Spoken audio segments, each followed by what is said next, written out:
പാഠം 288. ഒരു കാന്തല്ലൂർ പ്രണയഗാഥ.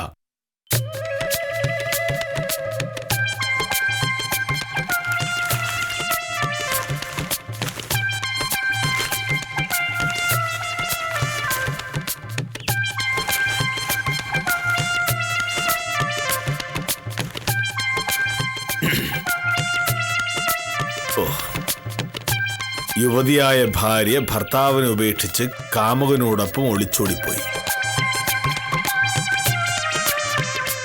തിരുവല്ലം. ഭർത്താവ് ജോലിക്ക് പോയ നേരത്ത് ഭാര്യ മുൻകാമുകനോടൊപ്പം ഒളിച്ചോടിപ്പോയി. ഭാര്യയെ കാണാനില്ലെന്ന് പറഞ്ഞ് ഭർത്താവ് കൊടുത്ത പരാതിയിൽ പോലീസ് അന്വേഷണം നടക്കുന്നു. കഷ്ടം. വന്ന് ആളുകൾക്ക് എന്തും ചെയ്യാവുന്ന അവസ്ഥയായല്ലോ. ഈ ലോകത്തിന്റെ പോക്ക് വലിയ അപകടത്തിലേക്കാണ്.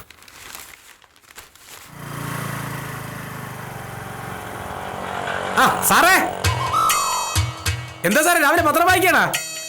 അല്ല, ഞാനിതിലെ പടം കണ്ടോണ്ടിരിക്കുക. ഓ, എന്താണ് സാറേ രാവിലെ നല്ല മൂഡിലല്ലല്ലോ, എന്താ പറ്റി? നാട്ടിൽ നടക്കുന്ന കാര്യങ്ങൾ വായിച്ചാൽ എങ്ങനെ നല്ല മൂടുണ്ടാവും?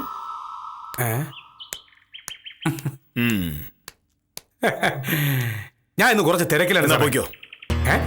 രാവിലെ 1-2 പ്രശ്നങ്ങളുണ്ട്, അത് പറയിട്ട്. നമ്മുടെ ആ ഉസ്മാന്റെ ബീവിയിലെ ലൈല ഇന്നലെ ടൈലർ സോമന്റെ കൂടെ ഒളിച്ചോടി പോയി. ഈ ഉസ്മാൻ ലൈലയെ കല്യാണം കഴിക്കുന്നതിന് മുമ്പ് സോമനും ലൈലയുമായിട്ട് പ്രേമത്തിലായിരുന്നു. 2 മതക്കാരെന്ന് പറഞ്ഞ് വീട്ടുകാർ എതിര് നിന്നത് കൊണ്ടാ കല്യാണം നടക്കാതെ പോയത്. പക്ഷേ ഈ പ്രേമത്തിന് കണ്ണും മൂക്കും ഉണ്ടാ സാറേ. ഉസ്മാൻ ലൈലയെ കെട്ടിയെങ്കിലും ലൈലയുടെ മനസ്സിൽ ഈ സോമൻ അങ്ങനെ മായാതെ കിടന്നു. കിട്ടിയ അവസരത്തിൽ അവള് സോമന്റെ കൂടെ പോവുകയും ചെയ്തു. ശരി, ഈ വിഷയത്തിൽ ഉത്തമൻ എന്താണ് തിരക്ക്? ലൈലയെ കാണാനില്ലെന്ന് പറഞ്ഞ് ഉസ്മാൻ സ്റ്റേഷനിൽ കേസ് കൊടുക്കുന്നു. ലൈലയെ പോലീസ് കണ്ടുപിടിക്കും. അതല്ലേ നടക്കാൻ പോകുന്നു. ലൈലയെ കണ്ടുപിടിക്കണമെങ്കിൽ കുറച്ച് പാടുപെടും സാറേ.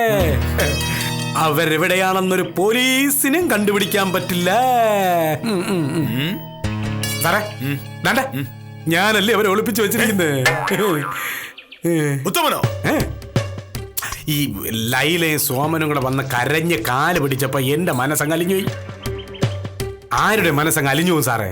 5-6 കൊല്ലം പ്രേമിച്ച് നടന്നിട്ട് ജാതിയുടെ മതത്തിന്റെ കാര്യം പറഞ്ഞ് കല്യാണം നടക്കാതിരുന്ന ആരും ചെയ്യുന്നതേ അവരും ചെയ്തോളൂ. പക്ഷേ ഉത്തമൻ ഒരു നിയമലംഘനത്തിനാണ് കൂട്ടു നിൽക്കുന്നത്. എന്തോന്ന് നിയമലംഘനം? പ്രായപൂർത്തിയായ 2 പേർക്ക് സ്വന്തം ഇഷ്ടപ്രകാരം കല്യാണം കഴിക്കാവുന്ന നിയമം ഇരിക്കുന്ന ഈ രാജ്യത്ത് അവരെ അതിന് സമ്മതിക്കാതിരിക്കുന്നതല്ലേ നിയമലംഘനം? അപ്പോ ആദ്യം നിയമം ലംഘിച്ചത് ഇവരുടെ വീട്ടുകാരാണ്. ഇപ്പൊ സോമനും ലൈലയും. അത്രേ ഉള്ളു കേസ്.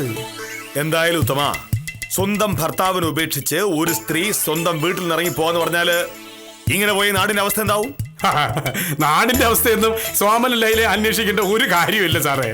ജീവിതത്തിൽ ഒരിക്കലെങ്കിലും പ്രേമിച്ചിട്ടുണ്ടെങ്കിലേ പ്രേമത്തിന്റെ വിലയറിയാവൂ. സാറിനോട് ഇത് പറഞ്ഞിട്ട് എന്തോന്ന് കാര്യം? പറയുന്നെങ്കിൽ വക്കീലിനോട് പറയണം. വക്കീൽ നമ്മ കാര്യങ്ങൾ പെട്ടെന്ന് മനസ്സിലാവും.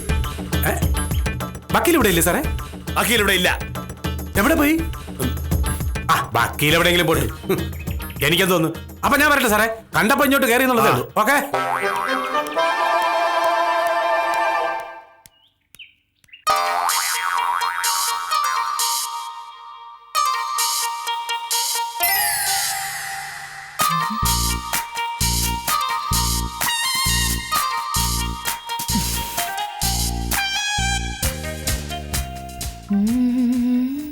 അരികിൽ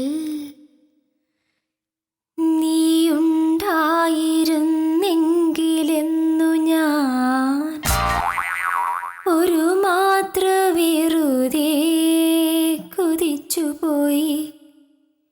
ഒരു മാത്ര വെറുതെ നനച്ചുപോയി. അരികിൽ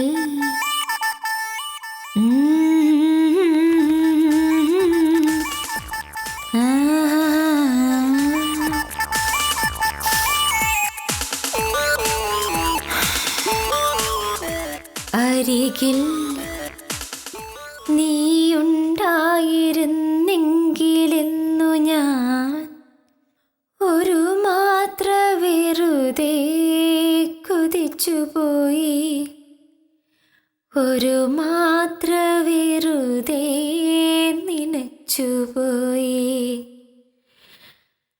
രാത്രി മഴ പെയ്തു.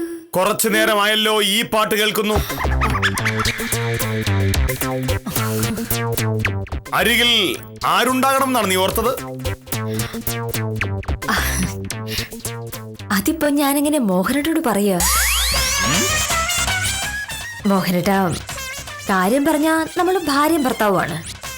പക്ഷേ ഭർത്താവിനോട് ഭാര്യയ്ക്ക് പറയാവുന്ന കാര്യങ്ങൾക്കൊക്കെ ഒരു ഒരു പരിധിയില്ലേ? നീ എന്താ ഉദ്ദേശിക്കുന്നത്? ഒന്നുമില്ല. മോഹനേട്ടൻ കാപ്പി കുടിക്കാൻ സമയം പറയണേ, ഞാൻ എടുത്തു തരാം. ഞാൻ അതല്ലല്ലോ ചോദിച്ചത്. നീ ഇപ്പോൾ പാടിയ പാട്ടിന്റെ അർത്ഥം എന്താണ് എന്ന്. അത് വളരെ സിമ്പിൾ പാട്ടല്ലേ.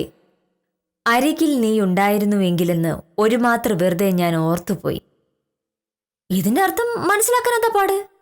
അരികിൽ ആരുണ്ടായിരുന്നെങ്കിലെന്ന്. അതെന്തായാലും മോഹനേട്ടൻ അല്ലല്ലോ. മോഹനേട്ടൻ അരികെ തന്നെ ഇല്ലേ? പിന്നെ ആരുടെ കാര്യ? ഒന്നും പറയണ്ട മോഹനേട്ടാ, മനുഷ്യ മനസ്സിന്റെ ഓരോരോ കാര്യങ്ങളെ.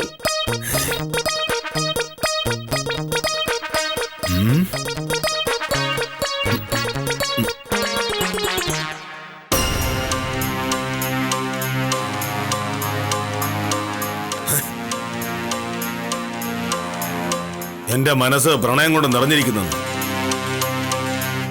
ഓഹോ,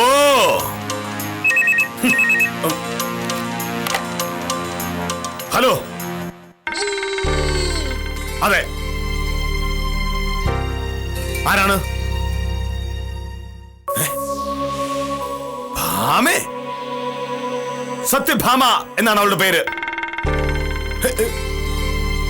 ഭാമ ഇവിടെ ഇല്ല, കാശിക്ക് പോയി. ആഹാ, പ്രിയനു മാത്രം ഞാൻ തരും മധുരം. ഭാമേ, നിന്നെ ആരെങ്കിലും ഭാമേ എന്ന് വിളിക്കാറുണ്ടോ? ആര്? മോഹനേട്ടൻ. ഞാനല്ലാതെ വേറെ ആരെങ്കിലും വിളിക്കാറുണ്ടോ? സ്നേഹമുള്ളവരൊക്കെ അങ്ങനല്ലേ വിളിക്കുക? സ്നേഹമുള്ളവർ, സ്നേഹമുള്ളവർ എന്ന് പറഞ്ഞാൽ? മോഹനേട്ടൻ, അച്ഛൻ, അമ്മ, സ്കൂളിലും കോളേജിലും കൂടെ പഠിച്ചവർ, വിദ്യാലക്ഷ്മി, അങ്ങനെ ഒരുപാട് പേരുണ്ട്. ആണുങ്ങൾ ആരൊക്കെ വിളിക്കും? ആണുങ്ങൾ കോളേജിൽ പഠിക്കുമ്പോ കൂടെ ഉണ്ടായിരുന്നവരൊക്കെ. പ്രത്യേകിച്ച് ലോ കോളേജിൽ എന്റെ കൂടെ പഠിച്ച പീറ്റർ. പീറ്റർ ഭാമേ ഭാമേ എന്ന് വിളിച്ച് എപ്പോഴും എന്റെ പുറകെ നടക്കായിരുന്നു. പുറകെ നടക്കാന്ന് പറഞ്ഞാല്? പീറ്ററിന് അന്ന് എന്നോട് പ്രേമമായിരുന്നു. പക്ഷെ പഠിത്തത്തിന് തിരക്കിൽ ഞാനതൊന്നും മൈൻഡ് ചെയ്തില്ല. ഇപ്പൊ പീറ്റർ എവിടെയുണ്ട്? എവിടെന്ന് പറഞ്ഞ? ആ, വിശ്വനാഥ് സാറിന്റെ ഓഫീസിൽ പീറ്റർ ഉണ്ട്. അവർ രണ്ടുപേരും കൂടെ ചേർന്നാണ് ഓഫീസ് നടത്തുന്നത്. നീ ഓഫീസിൽ പോവാറുണ്ടോ? പിന്നില്ലേ, ഞാൻ ജോലി ചെയ്യുന്ന സദാനന്ദ സാറിന്റെ കൂടെയാണെങ്കിലും വിശ്വനാഥ് സാർ ഒരു ദിവസം ഒരു പ്രാവശ്യമെങ്കിലും എന്നെ വിളിപ്പിക്കും, ഓരോരുടെ സംശയങ്ങൾ തീർക്കാൻ. സീനിയറായ വിശ്വനാഥൻ ജൂനിയറായ നിന്നോട് സംശയം ചോദിക്കുന്നോ? വക്കീലന്മാരല്ലേ മോഹനേട്ടാ, അങ്ങനെയൊക്കെ ഉണ്ടാവും. സംശയം വിശ്വനാഥ സാറിനാണോ പീറ്ററിനാണോ? പീറ്റർ അങ്ങനെ സംശയമൊന്നുമില്ല, പുള്ളിക്കാരൻ പുലിക്കുട്ടിയല്ലേ. എന്റെ ജീവിതത്തിൽ ഇത്രത്തോളം മിടുക്കനായ ഒരു വക്കീലിനെ ഞാൻ കണ്ടിട്ടേ ഇല്ല.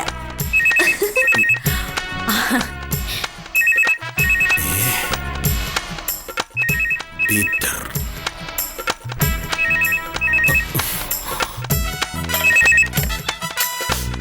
ഹലോ, അതെ. ആ, എന്തൊക്കെയുണ്ട് വിശേഷം? ഞാന് ഇപ്പോഴൊരു വിളി പ്രതീക്ഷിച്ചില്ല. അല്ല, സാധാരണ ഇങ്ങോട്ട് വിളിക്കാറില്ലല്ലോ. ഓ, ആര് പറഞ്ഞു? കാശിക്കോ? ഏയ്, നമ്പർ മാറിപ്പോയതായിരിക്കും. പിന്നെ എന്തൊക്കെയുണ്ട് വിശേഷങ്ങൾ? അവന്റെ അച്ഛൻ ചത്തു. അതെയോ? ഏയ്, പേടിക്കണ്ട, ഞാനൊരു 10 മണിയാകുമ്പോഴേക്കും ഓഫീസിലെത്തും. നേരത്തെ വരണോ? പറഞ്ഞ മതി, ഞാൻ വരാം. ഓഹോ, ശരി, 10 മണിക്ക് കാണാം. ഒന്നുരിയാടാൻ കൊതിയായി, കാണാൻ കൊതിയായി.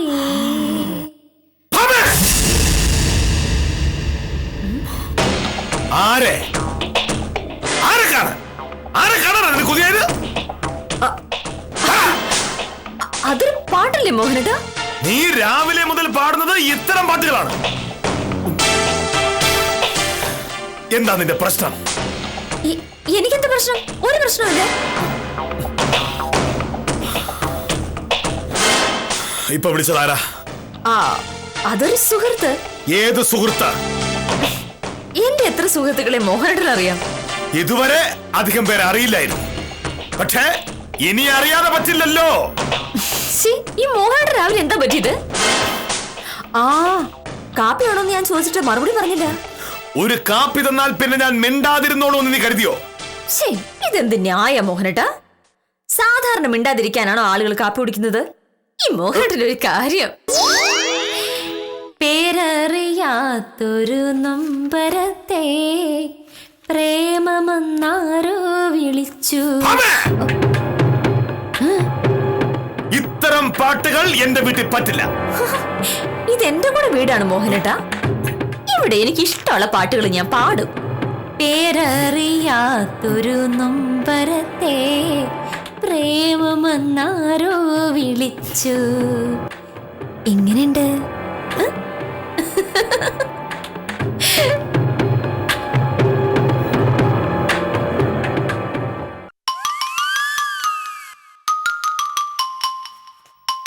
കുറച്ചു മുമ്പ് ഉത്തമൻ വന്നിരുന്നു.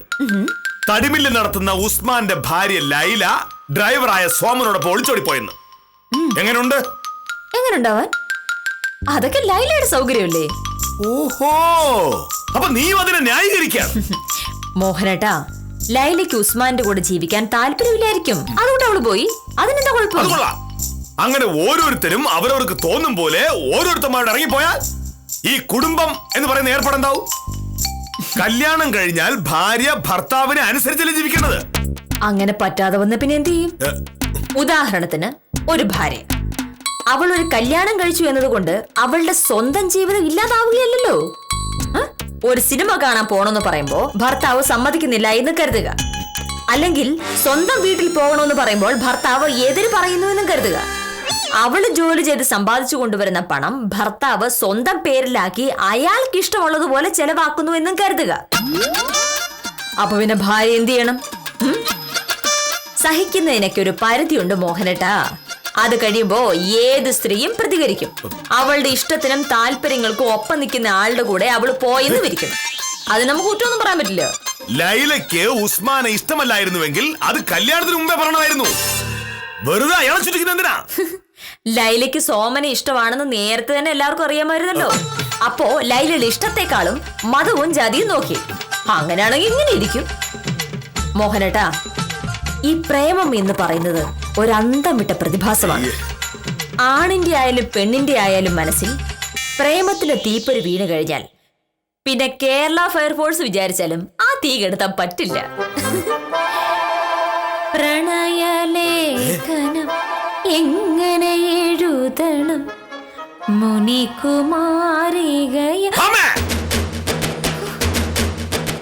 ഈ മുതുകാലത്ത് നിനക്ക് പ്രണയലേഖനം എഴുതിയാ പറ്റൂ? പ്രണയലേഖനം എഴുതാൻ അങ്ങനെ വല്ല പ്രായമുണ്ടോ മോഹനേട്ടാ? സത്യത്തിൽ ഒരു മനുഷ്യായുസ്സിൽ ഒരിക്കലും തീർന്നു പോകാത്തൊരു വികാരമാണ് പ്രണയം. മനസ്സിൽ പ്രണയം തീർന്നുപോയി എന്ന് പറഞ്ഞാൽ അതിനർത്ഥം ആള് മരിച്ചുപോയി എന്നോ ഇനി ജീവിച്ചിരുന്നിട്ട് കാര്യമില്ല എന്നോ ആണ്. ഇതാണല്ലോ പ്രണയം ഉണ്ടാക്കിയത്.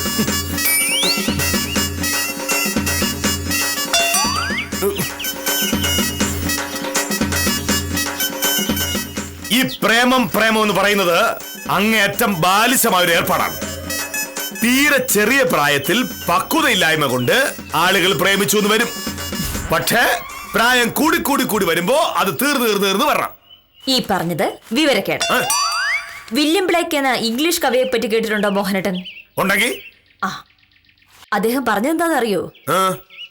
പ്രായം നിങ്ങളെ പ്രേമത്തിൽ നിന്ന് രക്ഷിക്കില്ല, പക്ഷേ പ്രേമം നിങ്ങളെ പ്രായത്തിൽ നിന്നും രക്ഷിക്കും എന്ന്. മനസ്സിൽ പ്രേമമില്ലാതായാൽ പിന്നെ എന്ത് ജീവിതം? ബോറടിക്കില്ലേ? എന്നിട്ട് നിനക്ക് ജീവിതം ബോറടിക്കുന്നുണ്ടോ? എനിക്കെങ്ങനെ ബോറടിക്കാന്? എന്റെ മനസ്സിൽ പ്രേമം ഉണ്ടല്ലോ. ആരോട്? ഇതെന്ത് ചോദ്യാ മോഹനേട്ടാ? ഒരു കാര്യം ചോദിക്കുമ്പോ മിനിമം മര്യാദകൾ കാണിക്കണ്ടേ? ലോകത്തെ ഏതെങ്കിലും ഒരു ഭർത്താവ് സ്വന്തം ഭാര്യയുടെ മുഖത്ത് നോക്കി നിനക്കാരോടെ പ്രേമം എന്ന് ചോദിക്കാറുണ്ടോ? ഇനിയൊരു ഭർത്താവ് അങ്ങനെ ചോദിച്ചാൽ തന്നെ ഭാര്യ അത് പറയാൻ പാടുണ്ടോ? ഇതിനൊക്കെ ഒരു മര്യാദയില്ലേ? മര്യാദയില്ലെന്ന് ചോദിച്ചാ? മോഹനേട്ടൻ ആരോടെങ്കിലും പ്രേമം ഉണ്ടെന്ന് ഞാൻ ചോദിച്ചോ? ഇല്ലല്ലോ.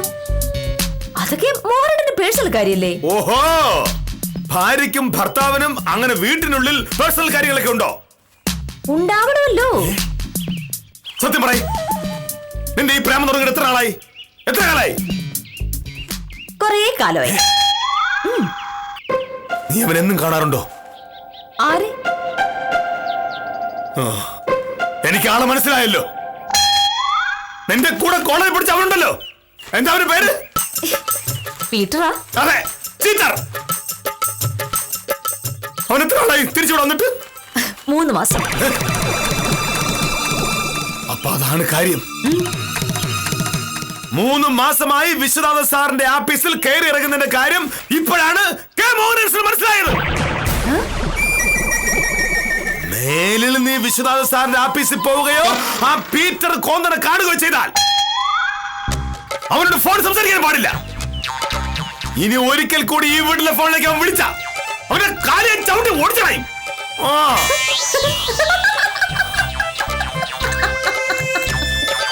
നീ നടിച്ചിരിക്കുന്നത്? ഇതാ ഞാൻ പണ്ടേ പറയുന്നത്, മോഹനേട്ടന്റെ വാക്കിനൊരു വ്യവസ്ഥയില്ലെന്ന്.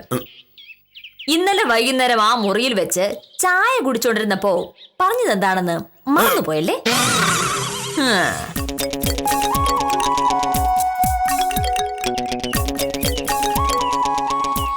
ഇന്നലെ എന്താ സംസാരിച്ച?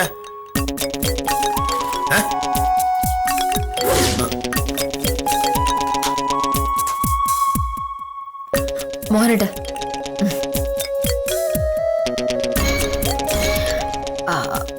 മോഹനേട്ട, നാളെ ജയറാം സാറിന്റെ കേസ് വാദിച്ചതിന്റെ ഫീസ് കിട്ടും.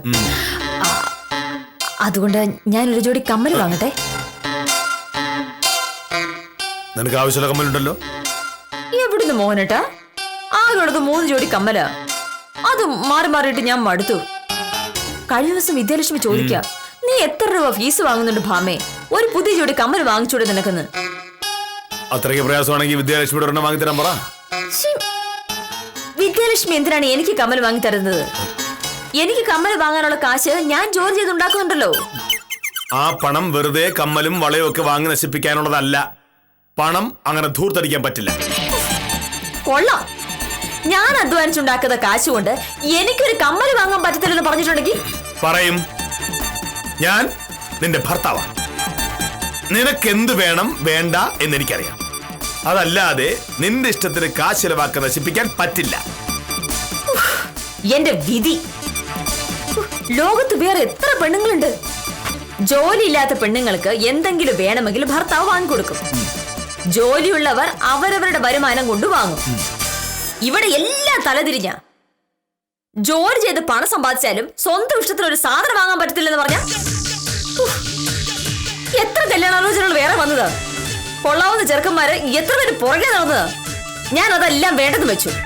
അവസാനം ആലോചിച്ച് തെരഞ്ഞെടുത്ത ആളതായാലും കൊള്ളാം. പലവരെ മാറ്റി വരയ്ക്കാൻ പറ്റില്ലല്ലോ. എന്റെ വിധി.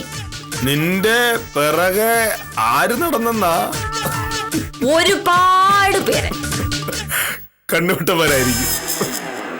അല്ല, നിന്റെ ഈ ബൾബ് പോലത്തെ കണ്ണും ആനയുടെ തുമ്പിക്കണക്കുള്ള മൂക്കും കൊക്കിന്റെ കഴുത്തും ഒക്കെ ഉള്ള നിന്നെ പോലൊരു പെണ്ണിന്റെ പിറകെ നടക്കണമെങ്കിൽ അവൻ കണ്ണുകൊണ്ടനായിരിക്കും. എടി, എന്നെ പോലൊരു ഭർത്താവിനെ കിട്ടിയത് നിന്റെ ഭാഗ്യം. അല്ലാതെ ഇല്ലാത്ത കാമകുമാരെ പറ്റി നുണ പറഞ്ഞ് എന്നെ സ്വാധീനിച്ച് കമ്മൽ വാങ്ങാമെന്ന് നീ കരുതണ്ട. ഇതിനെയാണ് വിവരമില്ലായ്മ എന്ന് പറയുന്നത്. ആയിക്കോട്ടെ, ഇത്തരം കഥകൾ കൊണ്ടൊന്നും ഒരു പ്രയോജനമില്ല ഭാമേ. നിന്റെ പിറകെ ഒരു പട്ടി നടക്കില്ലെന്ന് എനിക്കറിയാം. അല്ല, നിന്നെയൊക്കെ പ്രേമിക്കാൻ ആളുണ്ടെങ്കിൽ പിന്നെ ആരെ പ്രേമിക്കാനാ ഈ ലോകത്ത് ആളില്ലായിരിക്കുന്നത്? ഇത് മാറ്റി പറയരുത്. കെ മോഹനകൃഷ്ണൻ പറയുന്ന ഒന്നും മാറ്റി പറയില്ല. ഉറപ്പാണല്ലോ? ഉറപ്പ്.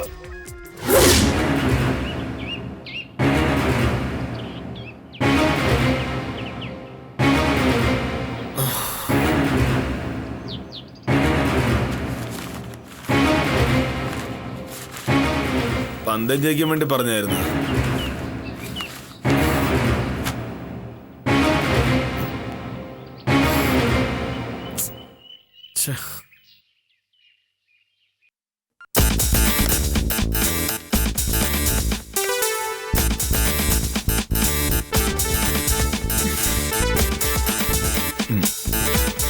പാമേ, നീ വാശിയെടുക്കാൻ പറഞ്ഞാണല്ലേ? എന്ത്? സത്യം പറഞ്ഞ ഞാൻ ശരിക്കും പേടിച്ചു പോയി. എന്തിന്?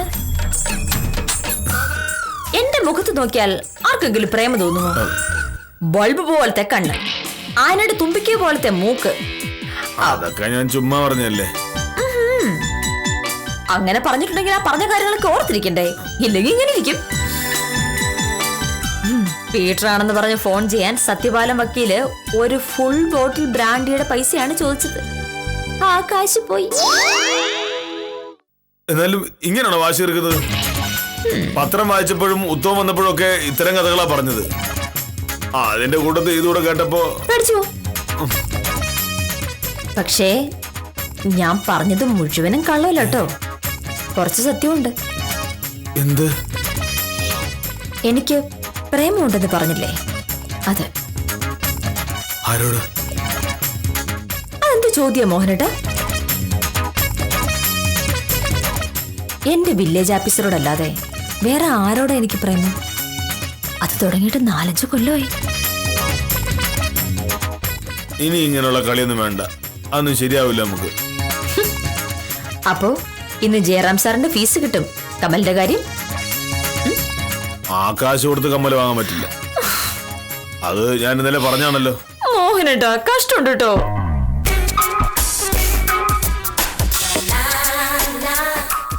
എനിക്ക് ശമ്പളം കിട്ടുമ്പോ അതിൽ നിന്ന് ഞാൻ കമ്മല് വാങ്ങിത്തരാം. നീ എന്നെ കുറച്ചു നേരങ്ങളും തീതിരിച്ചില്ലേ, അതിന്റെ ശിക്ഷയായിട്ട്. ശിക്ഷയായിട്ട്? നിനക്കൊരു കമ്മൽ.